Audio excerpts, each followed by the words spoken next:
pessoal, hoje eu vou te ensinar a emitir uma guia DARE do TJ São Paulo. A primeira coisa que você vai fazer é pesquisar no Google tabela de custas TJSP, para começar aqui do zero mesmo. A gente vai entrar no site do TJ São Paulo, aqui em Índices Taxas Judiciárias. Quando a gente clica aqui, aparece a tabela das taxas judiciárias do TJ São Paulo. Aqui, ó. Então, a gente vai ver petição inicial, reconvenção, oposição de embargos, quanto que deve ser recolhido, né? Aqui o valor, a porcentagem, as observações e o recolhimento que é feito por guia DARE no código 230/6. Você vai ver em que se encaixa a guia DARE que você vai recolher. É petição inicial? Ah, então é aqui mesmo. A gente vai recolher na porcentagem de 1,5% sobre o valor da causa. Isso para os processos, né, as ações que forem peticionadas a partir do dia 3 de janeiro de 2024. Porque até o ano passado, 2023, era em 1%. Se for distribuição de execução de título extrajudicial, 2%. Agora em 2024, essa opção não existia até 2023, separada nessa opção específica. Também guia DARE. Interposição da apelação, recurso adesivo, instauração da fase de cumprimento de sentença, você vai ver aqui nessa tabela toda para que é a guia DARE que você quer recolher, certo? Tem vários exemplos, tem também aqui juizados especiais, então você vai observar em que se enquadra o seu caso específico. Vamos tomar, por exemplo, uma petição inicial, como se a gente estivesse recolhendo as custas de uma petição inicial. Eu tenho que ter em vista que a taxa vai ser 1,5% sobre o valor da causa e que tem um valor mínimo e um valor máximo a ser observado.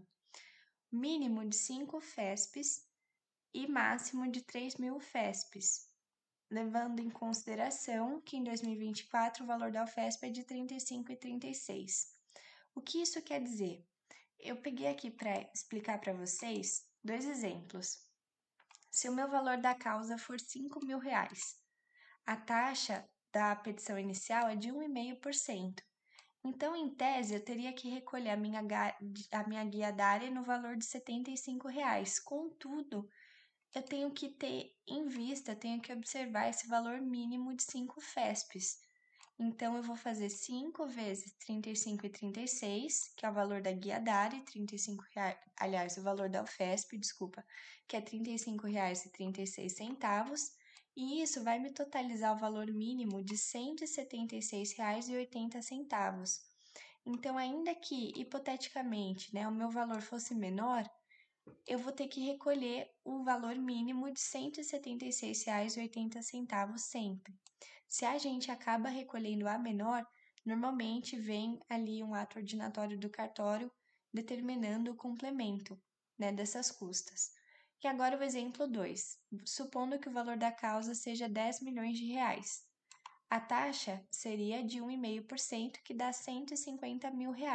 Contudo, o recolhimento máximo é de 3.000 FESPs, que vai dar 3.000 vezes R$ 35,36, R$ 106.080. Então, na verdade, eu não vou recolher a taxa em 1,5%, porque excede o valor máximo de R$ 106.080. Eu vou limitar nesse valor aqui.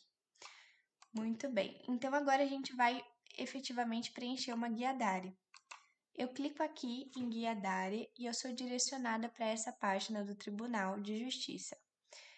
Aqui eu vou considerar que é uma guia originária, né? Porque tem a opção, se você verificar aqui em cima, tem como emitir a guia, que é a que a gente vai fazer agora, e tem como emitir uma guia complementar. Essas são as situações em que a gente fez um recolhimento insuficiente e vem uma determinação do cartório para efetuar o recolhimento complementar. E aqui é possível vincular essa guia complementar à guia mãe, oferecendo o número da guia mãe, né? Fornecendo esse número.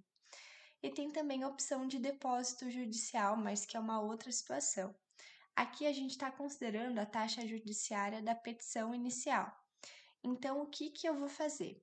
Eu vou começar preenchendo com os dados do contribuinte, ou seja, a parte que está efetuando aquele recolhimento, que está efetuando aquele pagamento. Então, vamos supor aqui que eu peguei só como exemplo o CNPJ do Burger King e o CNPJ do McDonald's. Vamos supor que é o Burger King processando o McDonald's. É o Burger King movendo uma ação contra o McDonald's. A gente vai colocar aqui, então, como é o Burger King que está movendo a ação, é ele que vai efetuar o recolhimento das custas, né, da petição inicial. Então, eu coloco aqui o CNPJ dele e quando eu valido, o nome vai aparecer automaticamente. Burger King do Brasil. Tá certo. Eu vou preencher com os outros dados do Burger King. E aqui eu indico, quando você for colocar o telefone especificamente, ao invés de colocar o telefone do Burger King, seja ele qual for, você, advogado, assistente, seja quem estiver preenchendo essa guia, coloque o telefone do escritório ou o seu telefone pessoal. Então, vamos pôr aqui como exemplo 000. Endereço. Aqui eu preencho o endereço do próprio Burger King. Por quê? E isso é muito importante. É importante que essas informações sejam preenchidas corretamente. Porque em caso de ser feito o recolhimento de uma guia indevida, ou seja, você pagou um valor indevido ou pagou em dobro, quando você necessitar pedir a restituição, normalmente, o órgão que é responsável pela restituição, ele é bem chato, ele vai pedir todos os documentos, aqui no caso do Burger King, inclusive com o endereço, o CNPJ correto. Então, é importante que essas informações sejam preenchidas corretamente. Aqui, eu supondo também Rua X, número 48. O F, vamos colocar São Paulo. Município, vou colocar a Damantina mesmo. Quando eu seleciono, vamos supor a Damantina. Tipo de serviço. Aqui tem várias opções. Você lembra daquele código da tabela que a gente viu? É aquele código aqui, ó.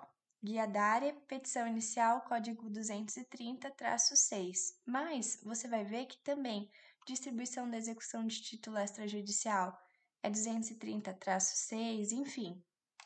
Aqui eu consigo ver tanto pelo código quanto pelo nome e eu consigo pesquisar também. Então, para facilitar, eu vou colocar a petição inicial, já apareceu aqui para mim. Avanço. Quando eu venho em avançar, ele me dá a opção de selecionar se é de primeira instância ou segunda instância. Aqui é uma petição inicial, supondo, a gente está nesse exemplo, primeira instância. Comarca. Se eu selecionar Adamantina, vai aparecer para mim o foro de Adamantina. Agora, por exemplo, era esse exemplo que eu queria dar. Se eu pegar uma comarca que tem mais fóruns, por exemplo, a comarca de São Paulo, vai aparecer aqui vários foros para eu escolher. Aí eu posso escolher Foro Central Civil, Barra Funda, Jabaquara, São Miguel. Aí eu escolho de acordo com a competência mesmo, o endereçamento do meu processo. Mas aqui vamos seguir no exemplo de Adamantina. Foro de Adamantina, classe. Qual é a classe da minha ação? É uma ação rescisória? É uma apelação? Seja o que for. Não é esse o caso, eu vou colocar aqui uma ação,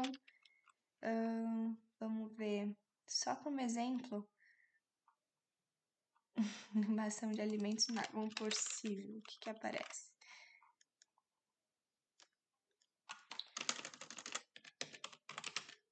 Bom, vou pôr uma aqui só como exemplo, pessoal, para vocês verem a guia. Ação civil pública, não é o caso, mas é um exemplo.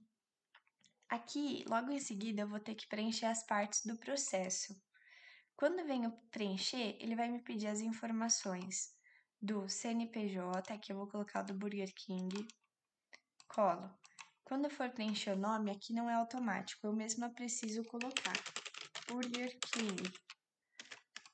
Participação, ele figura aqui como autor. E aí eu vou colocar também o réu. Aqui o nosso réu vai ser o McDonald's. Eu colo o CNPJ dele, escrevo o nome e vou selecionar como réu. Era a única opção faltante também. Valor da causa. Vamos supor que a nossa causa é de R$5.000, só para a gente entrar naquele exemplo. Opa, travou aqui para mim. R$5.000. Esse é o valor da minha causa. Agora, a receita é quanto eu vou recolher, quanto que eu vou pagar.